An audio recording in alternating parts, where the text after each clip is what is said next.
लाल महालातील धाड, शौर्य, बुद्धी आणि वेगाचा पराक्रम.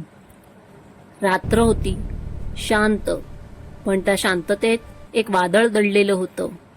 संपूर्ण पुणे झोपलेलं होतं, पण स्वराज्य मात्र जागं होतं.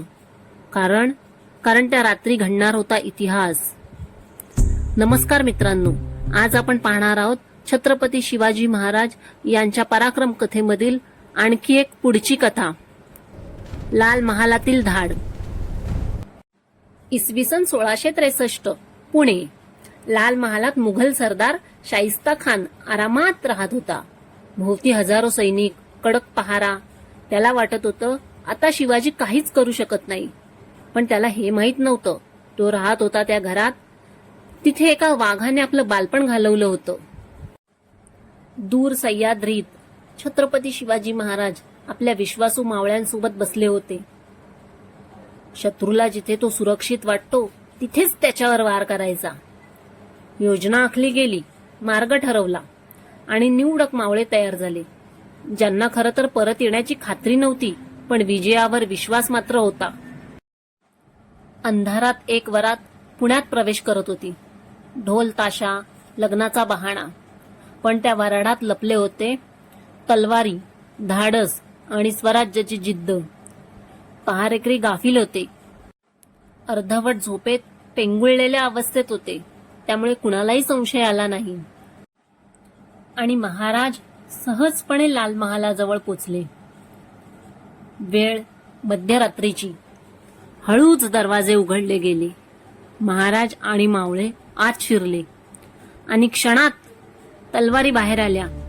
गोंधळ, आरडाओरड, धावपळ, आणि लाल महाल अक्षरशः हादरू लागला. झोपेतून उठलेला शाहिस्ता खान घाबरून इकडे तिकडे पाहू लागला. पळण्यासाठी आणि लपण्यासाठी जागा शोधू लागला. काही कथानुसार शाहिस्ता खान जीवाच्या भीतीने बायकांच्या आड लपण्याचा प्रयत्न करू लागला, कारण त्याला माहित होतं छत्रपती शिवाजी महाराज कधीही परस्त्रीकडे मान वर करून पाहत नाहीत, त्यांचा अपमान करत नाहीत. पण तो कायम लपून राहू शकत नव्हता, म्हणून त्याने खिडकीकडे धाव घेतली. पण त्या क्षणी महाराजांनी झडप घातली आणि एक जबरदस्त वार. शाहिस्तेखानाच्या हाताची बोटं तुटली. तो कसाबसा खिडकीतून पळून मात्र गेला, पण त्या क्षणी त्याचा गर्व पूर्णपणे चिरडला गेला.